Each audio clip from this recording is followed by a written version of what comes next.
family, by the way, called Heart Asks for Pleasure First.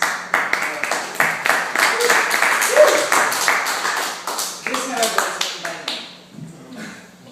It's called Waking Up. LA Story Condensed. I hear people talking, ultra-glib, name-dropping, self-promoting, acronym-ridden babble. Entitlement abounds. How are you really means, what are you working on? Your worth is measured by what you have and what you do. You are no longer human. The unspoken mantra goes, it's all about me and what I can get from you, like a virus that eats up the soul a bite at a time. True Hollywood story, broken, depressed. Is it still pretty? No. Is the passion still there? Yes. No choice. Suck it up, walk it off, keep going.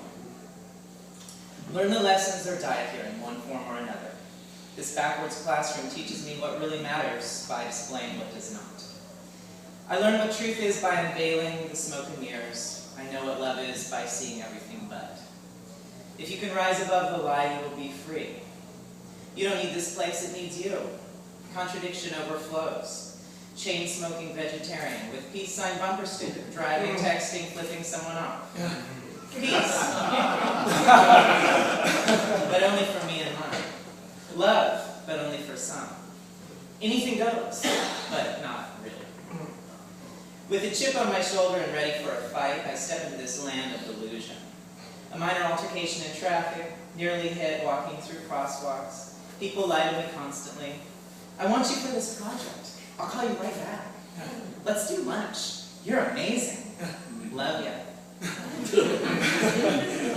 Differing between the despicable and the insane, the gifted and the desperate, the great and the terrible. I see heartbreak everywhere I look, on every corner, in all its terrifying forms. My compassion grows. It's either that or hate, and I can't live with that. During a futile attempt to receive customer service over the phone, getting called sir has no effect on me whatsoever.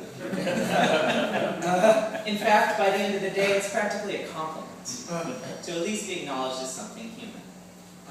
Just another basic day in big bad Los Angeles. State of confusion. At a networking event, I offer my business card. Guy holds up his hand in protest, saying, "I don't do paper." So I guess I won't be writing any checks then. Cut off your nose to spite your face thinking, I call that. No paper, huh? Well, I certainly hope you have a bidet at home.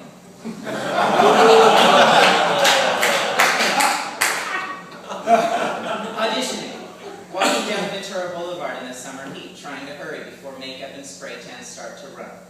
Shaking off a road rage incident to focus on the task at hand, I triple check everything, headshot, resume, project address, roll sides, who am I and what am I doing this time?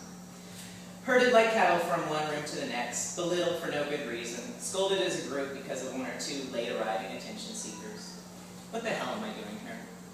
I fumble the lines reading for an infomercial for the latest fat-busting, consumer-deceiving exercise gadget, because it's just too ludicrous to endure on this particular day.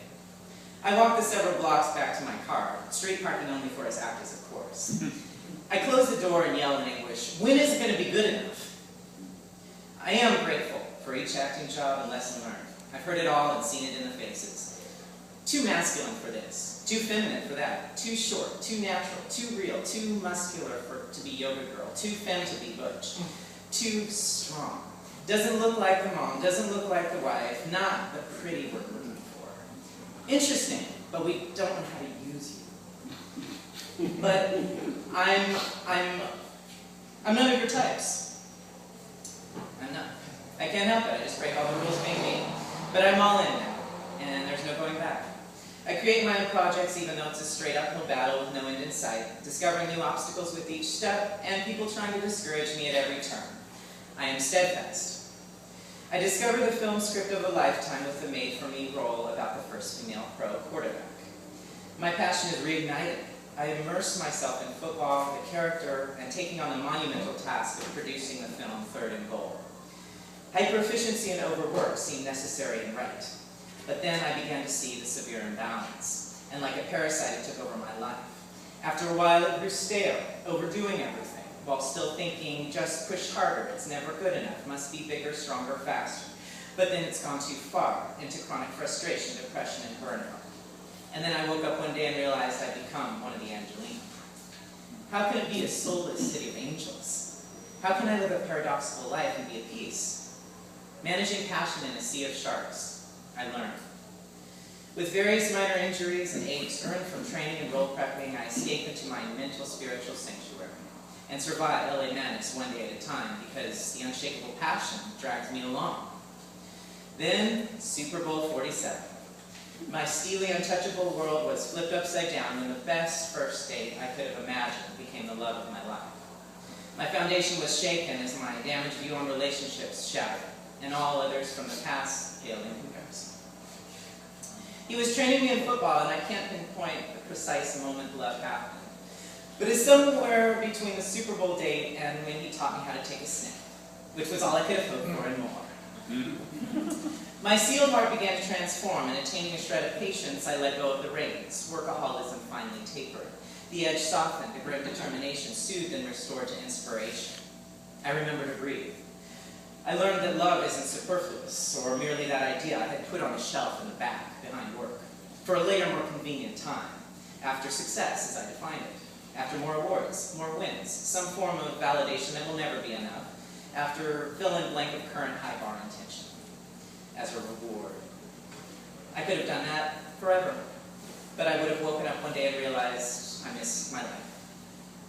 My heart is unfrozen, and the walls have been broken down one stubborn brick at a time.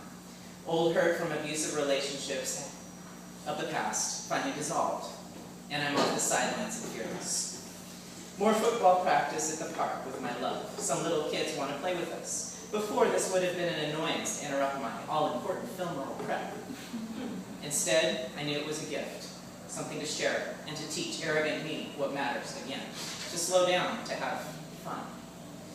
How could I turn my back on such obvious, simple delight, such joy? I see how it took a drastic shift, something extreme like true love, and a series of spiritual awakenings to shake me from workaholic perfectionism. It had to be sudden, swift, and in a sense, effortless.